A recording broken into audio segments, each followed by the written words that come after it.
Nabi sebut, barang siapa nak dimurahkan rezekinya, jangan tinggalkan dua amalan ini. Pertama, jangan tinggal sedekah subuh. Dan yang kedua, jangan tinggal salat sunat 2 rakaat sebelum subuh. Bangun tengah hari, mimpi nak senang hidup. Nabi sebut dah pada Fatimah, wahai putriku Fatimah, waktu pagi itu Nabi nampak anak dia tengah baring-baring.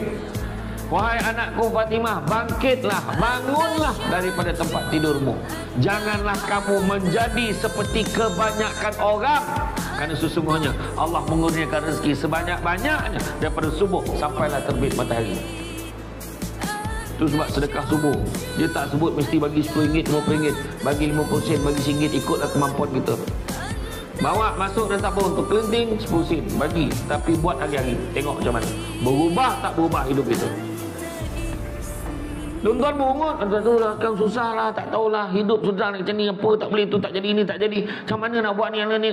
Puncanya tak jaga subuh.